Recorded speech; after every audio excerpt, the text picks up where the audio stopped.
नमस्कार दोस्तों, आप सभी का स्वागत है नॉवेल पॉडकास्ट हिंदी चैनल पर। यहाँ हम आपको सुनाएंगे उपन्यासों की ऐसी कहानियाँ जो आपको एक नई दुनिया में ले जाएंगी। हर कहानी में छुपा होगा रोमांस, रोमांच, सस्पेंस और वो एहसास जो आपके दिल को छू जाएगा। चाहे वो काल्पनिक दुनिया हो या जिंदगी के सच्चे रंग, हर पन्ना आपको कुछ नया अनुभव देगा। अगर आप उपन्यासों और कहानियों के शौकीन हैं तो चैनल को सब्सक्राइब करें और बेल आइकन जरूर दबाएं ताकि हर नया अध्याय सबसे पहले आपके पास पहुंचे। तो दोस्तों, शुरू करते हैं आज की कहानी। पूस की रात। हल्कू ने आकर स्त्री से कहा, सहना आया है, लाऊं जो रुपए रखे हैं उसे दे दूं, किसी तरह गला तो छूटे। मुन्नी झाड़ू लगा रही थी, पीछे फिरकर बोली, 3 ही रुपए हैं, दे दोगे तो कमल कहां से आवेगा। माघ पूस की रात हार में कैसे कटेगी, उससे कह दो फसल पर दे देंगे, अभी नहीं। हल्को एक क्षण अनिश्चित दशा में खड़ा रहा। पूस सिर पर आ गया। कमल के बिना हार में रात को वह किसी तरह सो नहीं सकता, मगर सहना मानेगा नहीं। घुड़कियां जमावेगा, गालियां देगा, बला से जाड़ों में मरेंगे, बला तो सिर से तल जाएगी।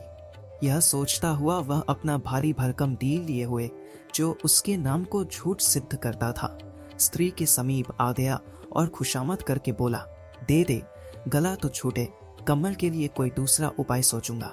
मुन्नी उसके पास से दूर हट गई और आंखें तरेती हुई बोली, कर चुके दूसरा उपाय, जरा सुनो तो कौन सा उपाय करोगे। कोई खैरात दे देगा कमल, न जान कितनी बाकी है जो किसी तरह चुकने ही नहीं आती। मैं कहती हूँ तुम क्यों नहीं खेती छोड़ देते, मरमर काम करो, उपज हो तो बाकी दे दो। चलो छुट्टी हुई, बाकी चुकाने के लिए ही तो हमारा जन्म हुआ है। पेट के लिए मजदूरी करो, ऐसी खेती से बाज आए। मैं रुपए न दूंगी। हल्कू उदास होकर बोला, तो क्या गाली खाऊं। मुन्नी ने तरफ पर कहा, गाली क्यों देगा, क्या उसका राज है। मगर यह कहने के साथ ही उसकी तनी हुई भौहें ढीली पड़ गई। हल्कू के उस वाक्य में जो कठोर सत्य था वह मानो एक भीषण जंतु की भांति उसे घूर रहा था। उसने जाकर आले पर से रुपए निकाले और लाकर हल्कू के हाथ पर रख दिए। फिर बोली, तुम छोड़ दो अब की से खेती, मजूरी में सुख से एक रोटी तो खाने को मिलेगी, किसी की धौंस तो न रहेगी। अच्छी खेती है, मजूरी करके लाओ, वह भी उसी में झोंक दो, उस पर धौंस। हल्कू ने रुपए लिए और इस तरह बाहर चला मानो अपना हृदय निकाल कर देने जा रहा हूं। उसने मजूरी से एक एक पैसा काट काट कर 3 रुपए कंबल के लिए जमा किए थे। वह आज निकले जा रहे थे। एक एक पग के साथ उसका मस्तक पानी दीनता के भार से दबा जा रहा था। पूस की अंधेरी रात, आकाश पर तारे भी ठिठुरते हुए मालूम होते थे। हल्कू अपने खेत के किनारे ऊख के पतों की छतरी के नीचे बांस के खटाले पर अपनी पुरानी काढ़े की चादर ओढ़े पड़ा कांप रहा था। खाट के नीचे उसका संगी कुत्ता जबरा पेट में मुंह डाले सर्दी से कूं कूं कर रहा था। 2 में से एक को भी नींद नहीं आ रही थी। हल्कू ने घुटनियों को गर्दन में चिपकाते हुए कहा, क्यों जबरा, जाड़ा लगता है। कहता तो था घर में पुआल पर लेट रहे, तो यहाँ क्या लेने आए थे। अब खाओ ठंड, मैं क्या करूं। जानते थे मैं यहाँ हलवा पूरी खाने आ रहा हूँ। दौड़े दौड़े आगे आरी चले आए। अब रो नानी के नाम को। जबरा ने पड़े पड़े दुम हिलाई और अपनी कूकों को तीर्थ बनाता हुआ कहा, कल से मत आना मेरे साथ, नहीं तो ठंडे हो जाओगे। ये रान पछुआ न जाने कहां से बर्फ लिए आ रही है। उठूं फिर एक चिलम भरूं, किसी तरह रात तो कटे। 8 चिलम तो पी चुका। ये खेती का मजा है। और एक भगवान ऐसे पड़े हैं जिनके पास चारा आए तो गर्मी से घबरा कर भागे। मोटे गद्दे, लिहाफ, कंबल, मजाल है जारे का गुजर हो जाए। तकदीर की खूबी, मजूरी हम करें, मजा दूसरे लूटें। हल्कू उठा, गड्ढे में से जरा सी आग निकालकर चिलम भरी। जबरा भी उठ बैठा। हल्कू ने चिलम पीते हुए कहा, पिएगा चिलम, जारा तो क्या जाता है। हाँ जरा, मन बदल जाता है। जबरा ने उनके मुंह की ओर प्रेम से छलकता हुई आंखों से देखा। हल्कू, आज और जारा खा ले, कल से मैं यहाँ पुआल बिछा दूंगा, उसी में घुसकर बैठना, तब जारा न लगेगा।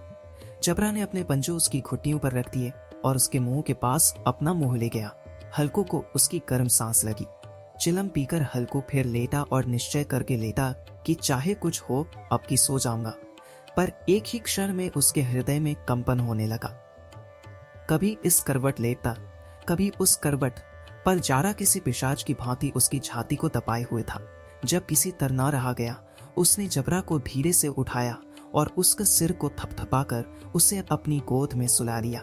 कुत्ते की देह से जाने कैसी दुर्गंध आ रही थी, पर वह उसे अपनी गोद में चिपटाए हुए ऐसे सुख का अनुभव कर रहा था जो इधर महीनों से उसे न मिला था। जबरा शायद यह समझ रहा था कि स्वर्ग यही है, और हल्को की पवित्र आत्मा में तो उस कुत्ते के प्रति घृणा की गंध तक न थी। अपने किसी अभिन्न मित्र या भाई को भी वह इतनी ही तत्परता से गले लगाता। वह अपनी दीनता से आहत न था जिसने आज उसे इस दशा को पहुंचा दिया। नहीं, इस अनोखी मैत्री ने जैसे उसकी आत्मा के सब द्वार खोल दिए थे और उनका एक एक अणु प्रकाश से चमक रहा था। सहसा जबरा ने किसी जानवर की आहट पाई। इस विशेष आत्मीयता ने उसमें एक नई स्फूर्ति पैदा कर रही थी जो हवा के ठंडे झोंकों को तुच्छ समझती थी। वह झपट कर उठा और छपरी से बाहर आकर फूंकने लगा। हल्कू ने उसे कई बार चुमकार कर बुलाया, पर वह उसके पास न आया। हार में चारों तरफ दौड़ दौड़ कर फूंकता रहा। एक क्षण के लिए आ भी जाता तो तुरंत ही फिर दौड़ता। कर्तव्य उसके हृदय में अरमान की भांति ही उछल रहा था। 1 घंटा और गुजर गया। रात ने शीत को हवा से धकाना शुरू किया। हल्कू उठ बैठा और दोनों घुटनों को छाती से मिलाकर सिर को उसमें छिपा लिया। फिर भी ठंड कम न हुई। ऐसा जान पड़ता था सारा रक्त जम गया है, धमनियों में रक्त की जगह हिम बह रही है। उसने झुककर आकाश की ओर देखा। सप्तर्षि अभी आकाश में आधे भी नहीं चढ़े, ऊपर आ जाएंगे तब कहीं सवेरा होगा। अभी पहर से ऊपर रात है। हल्को के खेत से कोई एक गोली के टप्पे पर आमों का एक बाग था। पतझड़ शुरू हो गई थी। बाग में पत्तियों को ढेर लदा हुआ था। हल्को ने सोचा चलकर पत्तियों बटोरूं और उन्हें जलाकर खूब तापूं।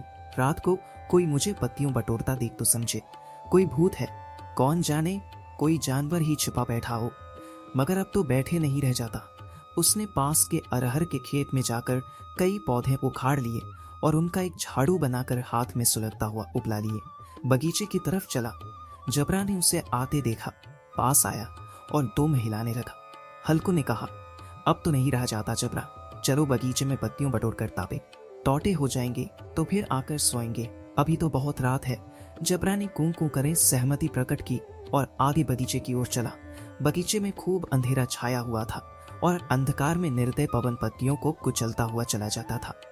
वृक्षों से ओस की बूंदें टप टप नीचे टपक रही थी। एकाएक एक झोंका मेहंदी के फूलों की खुशबू लिए हुए आया। हल्कू ने कहा, कैसी अच्छी महक आई जबरू, तुम्हारी नाक में भी तो सुगंध आ रही है। जबरा को कहीं जमीन पर एक हड्डी पड़ी मिल गई थी। उसे चिंचोड़ रहा था। हल्कू ने आंख जमीन पर रख दी और पत्तियों बटोरने लगा। जरा देर में पत्तियों का ढेर लग गया था। हाथ ठिठुरे जाते थे, नंगे पांव करे जाते थे और वह पत्तियों का पहाड़ खड़ा कर रहा था। इसी अलाव में वह ठंड को जलाकर भस्म कर देगा। थोड़ी देर में अलावा जल उठा। उसकी लौ ऊपर वाले वृक्ष की पत्तियों को छू छू कर भागने लगी। उस अस्थिर प्रकाश में बगीचे के विशाल वृक्ष ऐसे मालूम होते थे मानो उस अथाह अंधकार को अपने सिरों पर संभाले हुए हो। अंधकार के उस अनंत सागर में यह प्रकाश एक नौका के समान हिलता मचलता हुआ जान पड़ता था। हल्कू अलाव के सामने बैठा आग ताप रहा था। एक क्षण में उसने दोहर उताकर बगल में दबा ली, दोनों पांव फैला दिए मानो ठंड को ललकार रहा हो। तेरे जी में आए सोकर ठंड की असीम शक्ति पर विजय पाकर वह विजय गर्व को हृदय में छिपा न सकता था। उसने जबरा से कहा, क्यों जबरा, अब ठंड नहीं लग रही है?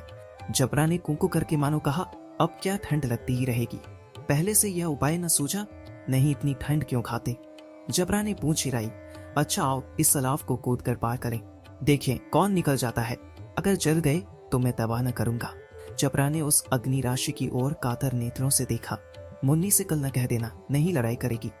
यह कहता हुआ वह उछला और उस अलाव के ऊपर से साफ निकल गया। पैरों में जरा लपट लगी, पर वह कोई बात न थी। जबरा आग के गिर्द घूमकर उसके पास आ खड़ा हुआ।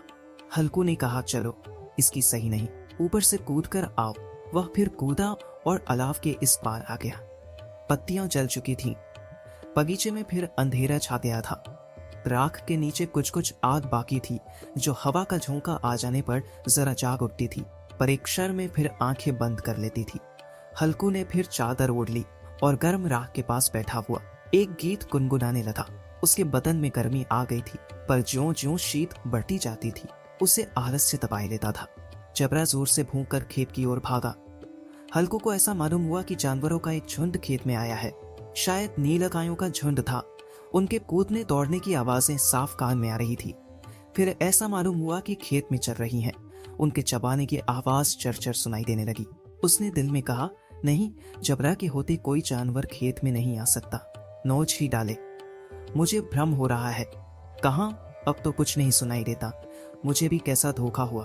उसने जोर से आवाज लगाई, जबरा। जबरा भूखता रहा, उसके पास ना आया। फिर खेत के चले जाने की आहट मिली। अब वह अपने को धोखा न दे सका। उसे अपनी जगह से हिलना जहर लग रहा था। कैसा दंदाया हुआ बैठा था। इस जाड़े पारे में खेत में जाना, जानवरों के पीछे दौड़ना असह्य जान पड़ा। वह अपनी जगह से न हिला। उसने जोर से आवाज लगाई, हिलो हिलो हिलो। जबरा फिर भूख उठा। जानवर खेत चल रहे थे। फसल तैयार है। कैसी अच्छी खेती थी, पर ये दुष्ट जानवर उसका सर्वनाश किए डालते हैं। हल्कू पक्का इरादा करके उठा और 2-3 कदम चला, पर एकाएक हवा का ऐसा ठंडा चुभने वाला बिच्छू के डंक सा झोंका लगा कि वह फिर बुझते हुए अलाव के पास आ बैठा और राख को कुरेद कर अपनी ठंडी देह को गरमाने लगा। जबरा अपना गला फाड़ डालता था। नील गाय खेत का सफाया किए डालती थी और हल्को गर्म राख के पास शांत बैठा हुआ था। अकर्मण्यता ने रस्सियों की भांति उसे चारों तरफ से चपेट रखा था। उसी राख के पास गर्म जमीन पर वही चादर ओढ़ कर सो गया।